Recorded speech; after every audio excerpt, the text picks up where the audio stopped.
ओम शांति। 1 मई 2026 के बाबा के मधुर महावाक्य।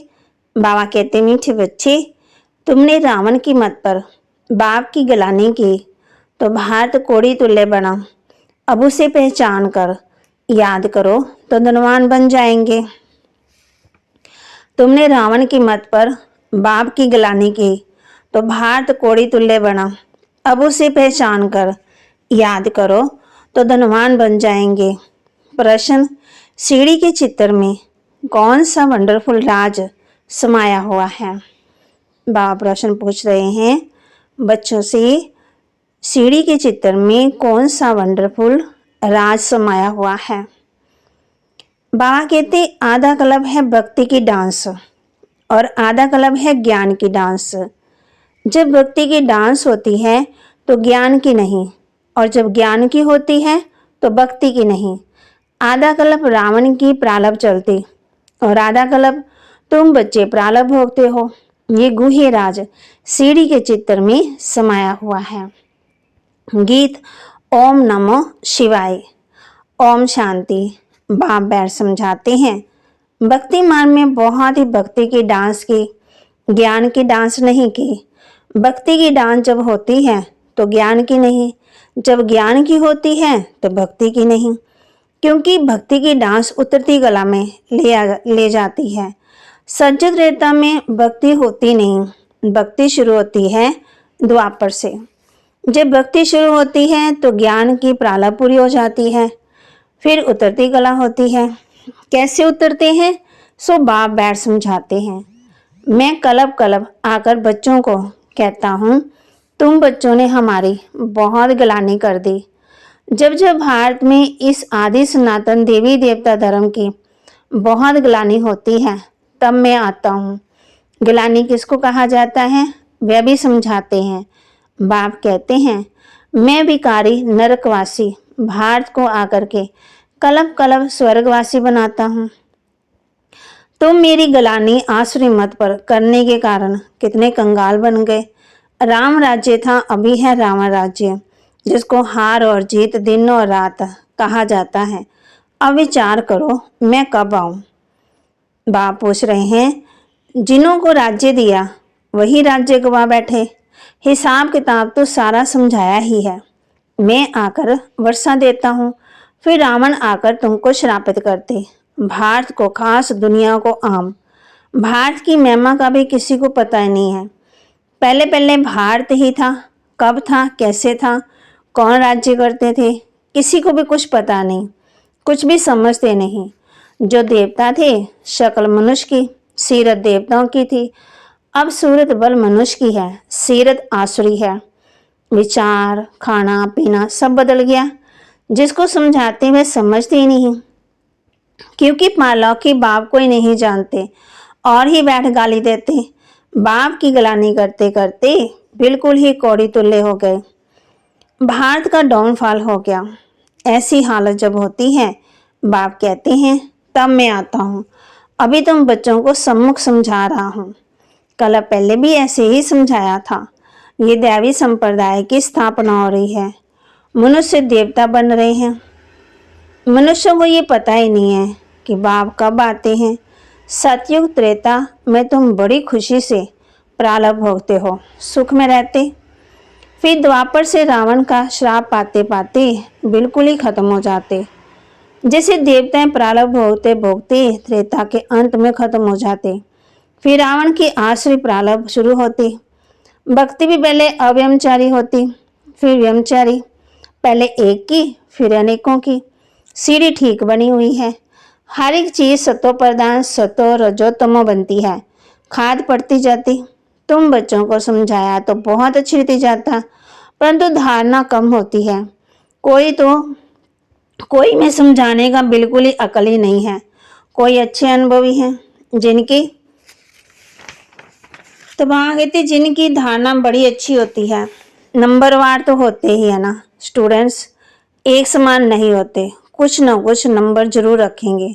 कोई को भी समझाना बहुत सहज है।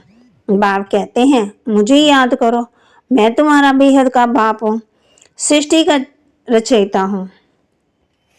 मुझे याद करने से तुमको बेहद का वर्षा मिलेगा, याद से खाद निकलेगी। सिर्फ ये समझाओ कि तुम भारतवासी सतो प्रधान थे सतयुग में, अभी कलयुग में तमो प्रधान बने हो। आत्मा में खाद पड़ती है, पवित्र होने बगैर कोई भी वहां जा नहीं सकते हैं। नई दुनिया में है ही सतो प्रधान कपड़ा। तो वहां कहते जब कपड़ा नया है तो कहेंगे सतो प्रधान है, फिर पुराना तमो प्रधान हो जाता। ये शरीर भी एक वस्त्र, अभी सबका कपड़ा फटने लायक है। सब जर्जरी भूत अवस्था को पाए हुए हैं। जो विश्व के मालिक थे वही बिल्कुल गरीब बने हैं, फिर इनको ही शाहूकार बनना है। इन बातों को मनुष्य नहीं जानते। भारत स्वर्ग था, इन लक्ष्मी नारायण का राज्य था, और सब धर्म वाले तो बाद में आए हैं। बाप तुमको रियल बात बैठ समझाते हैं। गीता का देखो कितना मान है, पढ़ते पढ़ते बिल्कुल ही नीचे गिर गए। तब पुकारते हैं कि हे पतित पावन आओ, हम भ्रष्टाचारी बन गए हैं।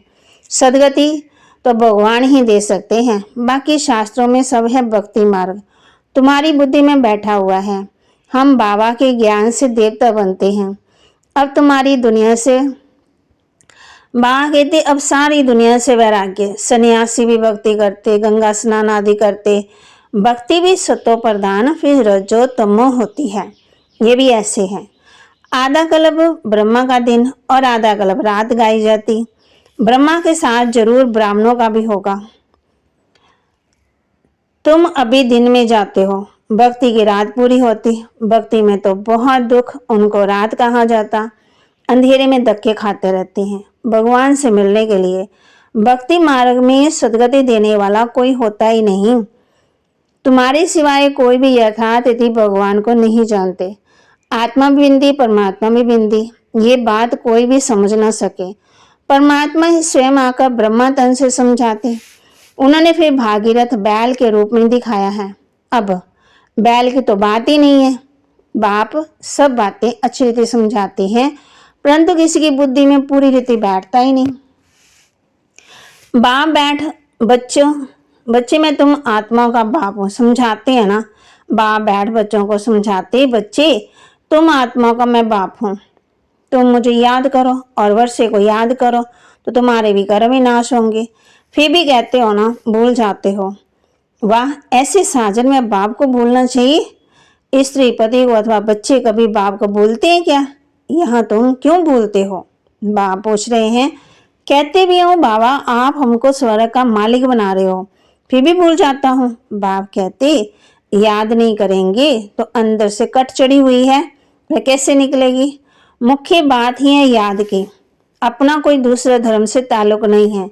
स्कूल में तो हिस्ट्री ज्योग्राफी समझाते हो, कोई तो बिल्कुल समझते ही नहीं है। बाप पढ़ाते हैं, ये बुद्धि में बैठता ही नहीं। अच्छा, बाप और वर्षे को याद करो तो ये भी भूल जाते हो। जिसके लिए आधा कल्प भक्ति करते आए हो उस बाप को याद नहीं करते। तुम बच्चों की बुद्धि में है अब हम ये शरीर छोड़ राजाई में जाएंगे, ये अंतिम जन्म है। सूक्ष्म वतन में उनके फीचर्स तो नहीं देखते हो, वैकुंठ में ही देखते हो ना। जानते हो ये मम्मा बाबा ही लक्ष्मी नारायण बनते हैं।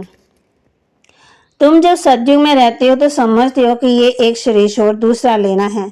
वहां उनको ये पता ही नहीं रहता कि सतयुग के बाद त्रेता आएगा, द्वापर आएगा, हम उतरते जाएंगे। ज्ञान की बात ही नहीं रहती। जन्म लेते रहते, वहां आत्माभिमानी रहते, फिर आत्माभिमानी से देहाभिमानी बन जाती। ये नॉलेज से तुम बच्चों माना ब्राह्मणों को है और कोई के पास ही नहीं। धारणा के लिए मुख्य सार पुरुषार्थ का संपूर्ण गुणवान बनना है। कर्म कोई भी हो लेकिन बाप की याद में रहकर करना है। कोई भी कर्म नहीं करना है। पुरुषार्थ कर संपूर्ण गुणवान बनना है। कर्म कोई भी हो लेकिन बाप की याद में रहकर करना है। कोई भी कर्म नहीं करना है। ये पुराना कपड़ा वाला शरीर जर्जरी भूत है, इससे ममतम निकाल देना है। आत्माओं को सतो प्रदान बनाने का पूरा पुरुषार्थ करना है। आत्मा को सतो प्रधान बनाने का पूरा पुरुषार्थ करना है। वरदान दे रहे बाबा बच्चों को सदा अतीन्द्रिय सुख की अनुभूति करने वाले अटल अखंड स्वराज्याधिकारी भव। सदा अतीन्द्रिय सुख की अनुभूति करने वाले अटल अखंड स्वराज्याधिकारी भव। जो बच्चे संगम युग पर अतीन्द्रिय सुख का वर्षा सदा काल के लिए प्राप्त कर लेते हैं, अर्थात जिनका बाप के विल पर पूरा अधिकार होता है, वह विल पावर वाले होते हैं, उन्हें अटूट अटल अतीन्द्रिय सुख की अनुभूति होती है। ऐसे वारिस अर्थात संपूर्ण वर्षे के अधिकारी ही भविष्य में अटल अखंड स्वराज्य का अधिकार प्राप्त करते हैं। जो बच्चे संगम युग पर अतीन्द्रिय सुख का वर्षा सदा काल के लिए प्राप्त करते, अर्थात जिनका बाप के विल पर पूरा अधिकार होता, वह विल पावर वाले होते हैं। स्लोगन, जहाँ मेरापन आता है वहाँ बुद्धि का फेरा हो जाता है। जहाँ मेरापन आता है वहाँ बुद्धि का फेरा हो जाता है। जगदम्बा सरस्वती के महावाक्य। चढ़ती कला और गिरती कला की मुख्य जड़ क्या है? चढ़ती कला और गिरती कला की मुख्य जड़ क्या है? बहुत मनुष्य ये प्रश्न पूछते हैं कि अब इतना पुरुषार्थ कर जीवन मुक्ति पद को पाते हैं, तो फिर क्या वहाँ कारण बनता है जो हम नीचे गिरते हैं? बल हम कहते हैं कि ये हार और जीत का खेल है। इसमें चढ़ती कला और उतरती कला होने का कोई कारण जरूर है, जिस कारण के आधार पर ये खेल चलता है। जैसे पुरुषार्थ से हम चढ़ रहे हैं, वैसे गिरने का भी कारण जरूर है। अब कारण भी कोई बड़ा नहीं, जरा सी भूल है। जैसे परमात्मा कहता है, मुझे याद करो तो मैं तुमको मुक्ति जीवन मुक्ति पद दूंगा, वैसे जब बॉडी कॉन्शियस हो परमात्मा को भूलते हैं तो गिरते हैं, फिर वान मार्ग में चले जाते हैं, फिर 5 विकारों में फंसने से दुख उठाते हैं। तो ये हुआ अपना दोष, ना कि रास्ता का दोष। जो लोग कहते हैं दुख सुख परमात्मा ही देता है, ये कहना बिल्कुल रॉन्ग है। बाबा, सुख रास्ता है तो ना कि दुख रास्ता है।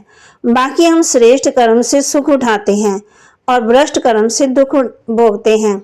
बाकी अच्छे कर्म का फल और बुरे कर्मों का दंड परमात्मा द्वारा अवश्य मिलता, परंतु ऐसे नहीं कहेंगे कि दुख सुख दोनों परमात्मा ही देता। नहीं, परमात्मा तो चढ़ती कला में हमारे साथ है, बाकी गिराने वाली है माया है। कौमरीति में भी कोई साथ अथवा मदद लेते हैं सुख के लिए, बाकी दुख उठाने के लिए कोई किसी का साथ नहीं लेते। बाकी तो जैसा जैसा कर्म वैसा वैसा फल की रिजल्ट है। तो इस ड्रामा के अंदर दुख सुख का खेल अपने कर्मों के ऊपर बना हुआ है। परंतु बाबा कहते, तुच्छ बुद्धि मनुष्य इस राज को नहीं जानते। अच्छा, ओम शांति। अव्यक्त इशारे सदा अचल अडोल एक रस स्थिति का अनुभव करो। सदा अचल अडोल एक रस स्थिति का अनुभव करो। समय अनुसार अब सदा अचल अडोल सर्व खजानों से संपन्न रहो। थोड़ा भी डगमग हुए तो सर्व खजानों का अनुभव नहीं होगा। बाप द्वारा मिले हुए खजानों को सदा कायम रखने का साधन है सदा अचल अडोल रहना। अचल रहने से सदा ही खुशी की अनुभूति होती रहेगी। जैसे विनाशी धन, नाम, मान, शान, कुर्सी आदि मिलती है तो खुशी होती है ना, ये तो अविनाशी खुशी है, लेकिन ये खुशी उसे रहेगी जो अचल अडोल एक रस स्थिति में रहेंगे। तो बाबा के महावाक्य को लाइक करें, शेयर करें, सब्सक्राइब करें और अपने जीवन में जरूर जरूर धारण भी करें। बुद्धि को भटकाने से बचाने के लिए मेरे को तेरे में परिवर्तन करना है। पुरुषार्थ का संपूर्ण गुणवान बनना है। कर्म कोई भी हो लेकिन बाप की याद में रहना है। सदा अचल अडोल एक स्थिति का अनुभव करो। तो बाबा के महावाक्यों को लाइक करें, शेयर करें, सब्सक्राइब करें और अपने जीवन में जरूर जरूर धारण भी करें। ओम शांति।